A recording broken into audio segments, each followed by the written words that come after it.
बाज़ औक़ात ऐसे होता है कि आप वीडियो अपलोड करते हैं और वीडियो अपलोड करने के बाद आप उसको पब्लिक करते हैं तो आपको पता चलता है कि यार रिस्ट्रिक्शन में मेरी वीडियो पर कॉपीराइट आ गया है, लेकिन वीडियो अपलोड हो गई, आप उसको डिलीट भी नहीं करना चाहते, तो आप उसको ऑनलाइन कैसे एडिट कर सकते हैं। मेरी एक वीडियो इस वक्त स्क्रीन पर आपको नज़र आ रही है, इस वीडियो पर कॉपीराइट आ गया है, मगर अब मैं इसको डिलीट नहीं करूँगा, इसको इधर ही ऑनलाइन यूट्यूब के अंदर ही इसको मैं एडिट करूँगा। मगर याद रखिएगा, दो तरह के एडिट्स यहाँ पे होते हैं। आप दो तरीके से अपनी वीडियो को एडिट कर सकते हैं। एक मेथड जो कि मैं अभी बता रहा हूँ आप लोगों को, और सेकंड मेथड उसके लिए एक अलग वीडियो बनाऊंगा। जब आप कॉपीराइट पे कर्सर लेके जाते हैं तो आपको सी डिटेल्स की ऑप्शन मिलती है। सी डिटेल पर आप क्लिक करते हैं, उसके बाद आपके सामने इस तरह का पेज आता है, स्टेटस ओवरव्यू। यहाँ पे चैनल विजिबिलिटी मोनेटाइजेशन, यहाँ पे आप देख सकते हैं आपको दो वाइड पार्ट नज़र आ रहे हैं। इसका मकसद है कि वो यहीं पे डिटेक्ट कर रहा है कि इस पार्ट में आपकी वीडियो में कॉपीराइट आ रहा है। मगर इस शॉर्ट में ये एक छोटी सी वीडियो थी 49 सेकंड की, यहाँ पे मैंने जस्ट म्यूज़िक लगाया हुआ था बैकग्राउंड पे, इसमें मैं बोल नहीं रहा। याद रखिएगा यहाँ पे जस्ट म्यूज़िक है। तो मैं इसको एडिट कैसे करूँगा? उसके नीचे आ रहा है कंटेंट यूज्ड, यहाँ पे आप देख सकते हैं कामली वो कहता है कामली एक म्यूज़िक है, आपने वो इस्तेमाल किया लेकिन उसका कोई इम्पैक्ट नहीं है, नो इम्पैक्ट।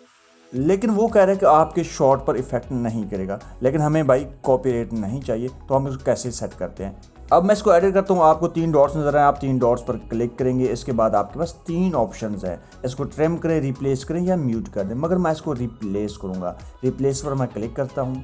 रिप्लेस पर क्लिक करने के बाद आपके सामने एक पूरी सीरीज़ आती है, आपके सामने एक लिस्ट आती है कि आप कौन सा यहाँ पे जो बैकग्राउंड म्यूज़िक है ऐड करना चाह रहे हैं अपने पहले म्यूज़िक की तरफ। मैं यहाँ पे एक म्यूज़िक ऐड कर देता हूँ। यहाँ पर मैंने ये वाला म्यूज़िक ऐड कर दिया। ऐड पर हम क्लिक करेंगे। ऐड पर क्लिक करने के बाद हमारे पास जो सेव की ऑप्शन आती है, हम उस सेव की ऑप्शन पर क्लिक करते हैं। आप देख सकते हैं यहाँ पे एक म्यूज़िक के ऊपर एक और लेयर आ गई। यहाँ पे मैं इसको सेव कर देता हूँ। सेव करने के बाद आपका थोड़ा सा टाइम लग सकता है। हम इसको दोबारा चेक करते हैं। आप देख रहे हैं यहाँ पे कॉपीराइट की जो ऑप्शन आ रही है, कॉपीराइट के ऑप्शन पे मैं जाके यहाँ पे सी डिटेल करता हूँ। सी डिटेल के बाद आप यहाँ पे देख रहे हैं चेकिंग फाउंड।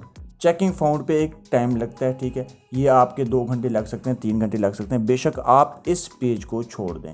चेकिंग फाउंड के बाद मैं काफ़ी टाइम बाद आपको ये वीडियो दिखा रहा हूँ, 2-4 घंटे के बाद आप यहाँ पे देख सकते हैं यहाँ पे नन आ रहा है, यानी अभी कोई भी रिस्ट्रिक्शन नहीं है। जो काम हमने किया था वो कर गया है। इसी तरह आप भी अपने YouTube चैनल पर अपनी वीडियो को बगैर डिलीट किए हुए इसी तरह सेट कर सकते हैं। एक और भी तरीका है, मेथड है, जहाँ पे आप अपनी पूरी वीडियो को सही तरीके से एडिट कर सकते हैं। आप जो पार्ट्स निकालना चाहते हैं आप वो निकाल सकते हैं। मगर ये एक शॉर्ट मेथड है कि आप अपने म्यूज़िक को कैसे रिप्लेस कर सकते हैं। वीडियो को लाइक करना और चैनल को सब्सक्राइब करना मत भूलिएगा। अगर आप चाहते हैं वो दूसरी वीडियो में बनाऊँ, कमेंट सेक्शन में ज़रूर बताइएगा।